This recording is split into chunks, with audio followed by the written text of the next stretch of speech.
Morning, guys. How you doing? My name is Aiden, and I'm with Father's Land Surveying.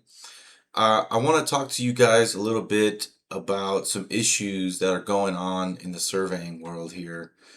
So I'm going to jump right into it, and let's talk about it.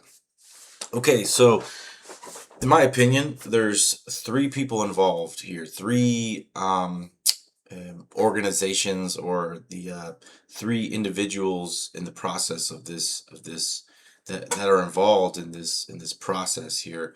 So first, let me tell you guys a little bit of background.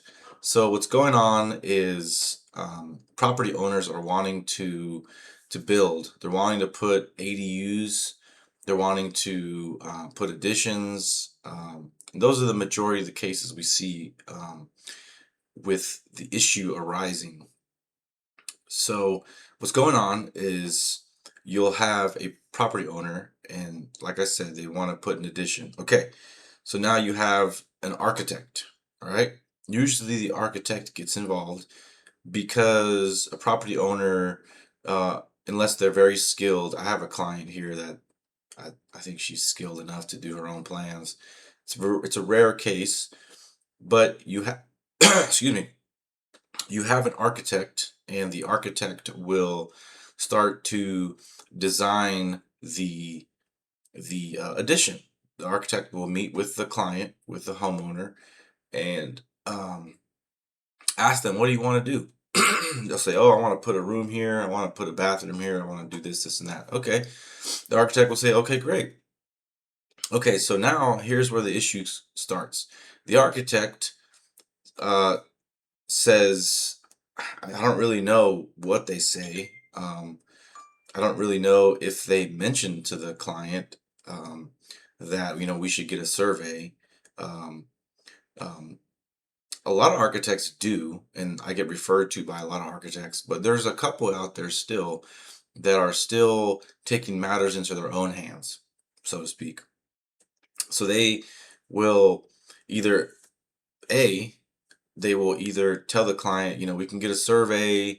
It's going to cost, $4 or $5,000, and if it could cost up to $8 or $9,000, right? Or even, sometimes around there, even more, if it has to be a record of survey. And we could talk about the record of survey later. Um, so then the homeowner will go, "Whoa, that's a lot of money," because first of all, they're already paying the architect a lot of money as well. Architects aren't cheap either. They're probably about, actually, I don't know what rate they charge, but they're probably at where we charge or maybe a little more.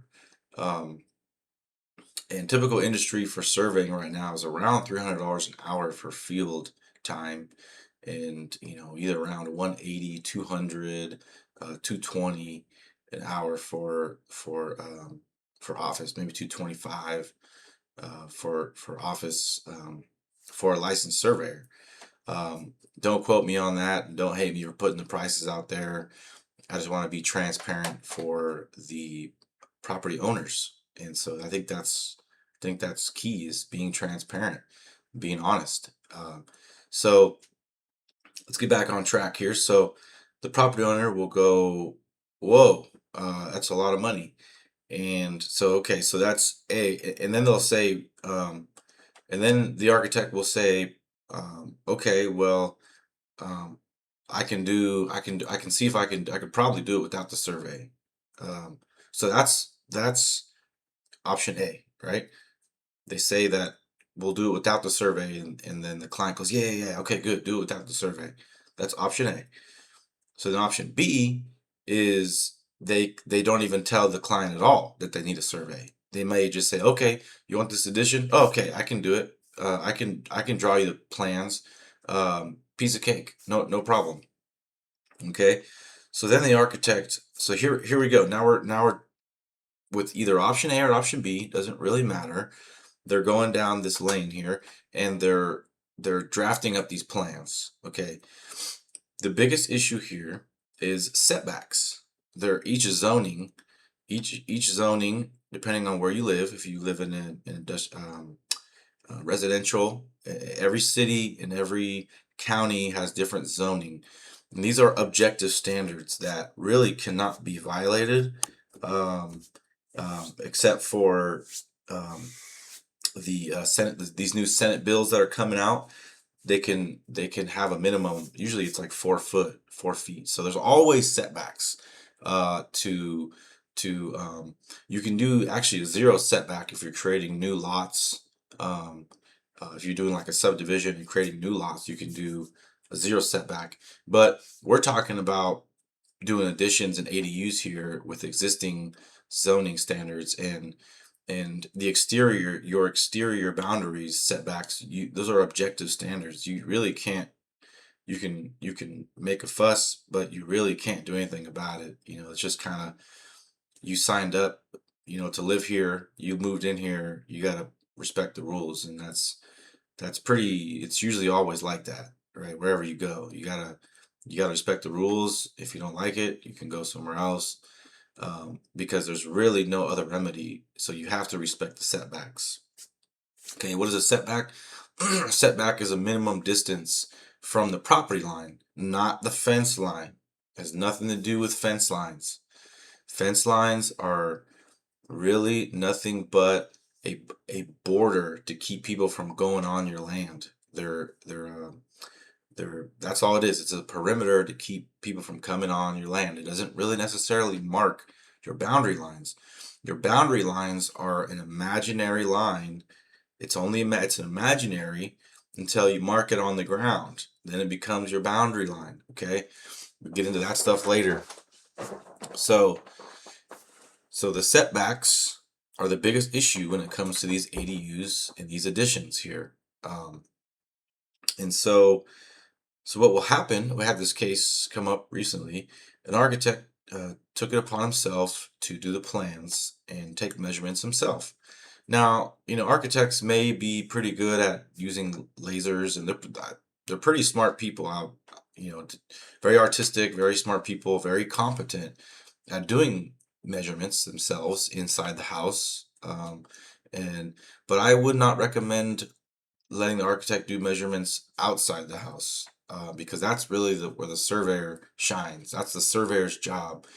Um, the architect usually let the architect do all the stuff that we don't really need to do. They take their laser measurements and see how tall the ceiling is, and they get all the stuff in on the interior. Okay, that's really their prime focus. So let's go back to this example I'm talking about. The architect took it upon himself, and they were building a whole addition, um, outside outs, outside the property. So they didn't get a survey, and so they got the permit for it. Okay, so now we're getting into the next step here. So they draw up a plan. They put the building wherever they feel like it is. They measure over from the fence because they don't know where the property lines are, right?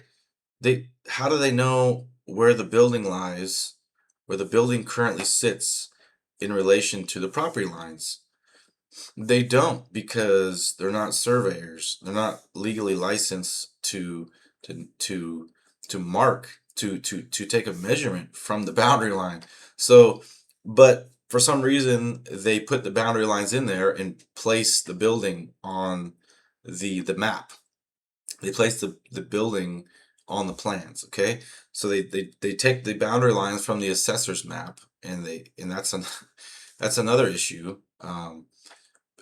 Because if this property is a meets and bounds survey, um, the assessor's map isn't always going to get it right. Because what you have to understand about the assessor, when you have the assessor's maps, these AP maps, those are nothing more than a technician. They're not licensed surveyors who draw these assessor parcel maps, and they're a technician that reads deeds, and some of them do a good job.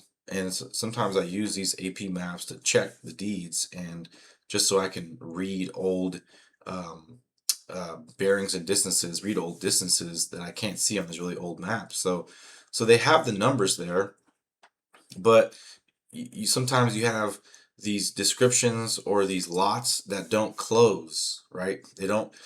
it's a geometric figure that doesn't close, right? A square has four sides and they close into a closed figure. If you put something inside a square, it's closed, means you can't, if you put liquid in it, you can't get out of it, right? But you have these lots that are like these crazy four, five, six-sided figures, and then you run them. You calculate the bearings and distances that are shown on that lot, and you end up with a little space somewhere. Whether it be an inch, 2 inches, 3 inches, half a foot. If going back to the liquid example, that you put liquid in there and the liquid would just spill out one side. They don't close, right? So there's a big issue right there. So, and the assessors, the technicians at the assessor's office, there's no licensed surveyor that's even overseeing this. So I really don't know how that works. But they're not given the responsibility of closing that figure. So they kind of just draw it graphically, right? They only care about taxing you. That's what the assessor parcel maps are for. They're maps so they can calculate a rough area. And here's another issue. It keeps coming up. I'm getting off on these side tangents, but um, the assessor creates this area based on the figure that they come up with, and it's not always accurate. They're not surveyors. So when we give architects the resolved boundary, it might be more, it might be less. It's gonna be, so it's gonna be close. It's gonna be way off sometimes. And so keep that in mind. Just keep that in mind. The architects are using these assessor parcel maps and putting the boundaries on their architectural plans, and putting buildings on, and putting the building on there. Okay, so going back to this issue we had, the the architect did this. He submitted the plans, and the city looks at these plans, and the city goes, "Okay, good, great. You got the boundary lines on here. You have the building on here. You have the proposed addition on here. Uh, you have the minimum setback right here. Okay, great. Everything looks good." So they stamp it. They stamp it, and they go, "You're good to go." So the architect goes, "Yay," and the property owner goes, "Yay," right? We're good to go. So then they call the contractor, right? So now there's two people here so far. There's the architect, there's the city or the county, and now here's the contractor. All right, so the contractor comes in and he goes, "Okay, cool. Let me see these plans. Okay, great. Cool. Now I just need to now I need to place now I need to figure out um to put this addition in." Okay? So now the this case this case here, the the contractor could have, if the contractor would have went with, which he did in this case, if he would have went with the plans. So he, like I said, he did go with the plans. Since the architect didn't know the boundary lines, he didn't know the setback. The building was not parallel to the boundary line, and the fence was off about 2 feet or so, about a foot and some change. It was too far into the neighbor's property, so they were essentially occupying more land than they really should have. So so then the architect's like, "Okay, look, I got some more. I can make this addition a little bit farther out, right? Since my building's angled here, like I said, he didn't know. He can make his addition a little far out." So the contractor comes in. Keep in mind, um, before this, we staked out the boundary lines. But just hold that thought for a second. So the contractor uh, comes in, and they goes, "Well, let me take my dimensions from the other side of the building," because the architect, I guess, anybody can go 90 degrees and measure with a tape measure and put in some building dimensions. Any competent person in this industry could do this. And so they did that. And so the contractor goes, "Okay, let me go from the other side of the property. I'm sorry, the other side of the building, and go all my dimensions and go 90 and go 90 and go 90 and put in this new addition, right? So then when it gets all the way out to the side by the boundary where it's critical, he sticks with the plans. And we come out there and I go, dude, you're a foot over, man. You're like a foot over into the setback. He goes, what? I I respected the plans. I measured the plans exactly how his plans are supposed to be. I go, yeah, but the plans are wrong because he never got a survey. He put the building in the wrong spot. He put the addition too far into the setback, right? So so those are the three people that are involved, right? You got the architect doing this stuff, making these plans without a survey. You got the city is just marking these things off without the requirement of a licensed surveyor to look at this. And then you have the contractor who just building it without the verification of a survey. Now, however, here's the flaw in the system. The city inspector, the inspector to because they've somehow through the years maybe developed a system, the system that they think is a good system. So they have the inspector will require a surveyor's setback letter. Okay, so that we are getting involved in this, but we're getting involved in this way too late. We're getting involved in this late in the game. So then the homeowner calls us and they say, what the heck? They go, I had my architect draw these plans. I had the city approve these plans. And have a contractor already ready to build. And now they're saying I need a survey out here? Like what's going on? Yeah, it's because we need to verify the setbacks. And so they're like, why are they just telling me about this now? Yeah, I understand. Yeah, we should have been in there. We should have been in there in the beginning. So so now the question for you guys, and I would love for you guys to comment and send me an answer, is who's really responsible? Is the architect responsible for, and he should start telling his clients, nope, I need a survey to get these things right so I can put the building in the right spot? Is the city responsible before in educating the public, educating the clients? I mean, I'm leaning towards that, educating the public on the need of a surveyor. You guys need a surveyor. Before we sign off on this building permit, we're going to make sure a surveyor has looked at this, has measured these boundaries, and verify that the building's in the right place per the plans. Um, so then, okay, then the contractor. There's some contractors that have caught wind of this too. They're like, nope, I'm not even gonna set my forms until I get a surveyor out here to mark this for me. And so on this case that I'm telling you about, we did mark the boundaries for them. I marked the 4-foot setback for them, and they disregarded it because it didn't match the plans. And so, mind you, I'm not really focused on every single little aspect of every single project. I do my job, and I got like 10 other ones to get to. So, so I'm gonna mark the bound. I'm gonna do my job. I'm gonna mark the boundary lines. And if you have questions, they can call me and say, "Hey, what the heck? Um, I snapped this 4-foot setback line that you staked here, and my forms are coming into it. So you know what to do. Okay, well, stay away from the setback. That's all I'm gonna say. Do whatever you want to do, but stay away from that 4-foot setback. Respect the setbacks. Respect my marks. Respect the stakes. Okay. We have a lot of these contractors. They're not respecting the stakes. You have to respect the stakes because then we got to come all the way back out there and check it again, and it's costing us time.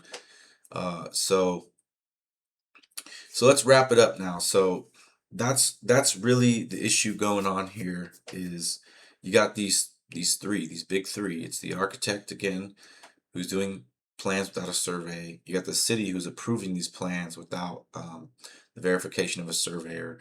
Then you have the contractor that's taking matters in their own hands. And the poor property owner is the one who suffers from all this, from really not being educated on how serious boundary lines are.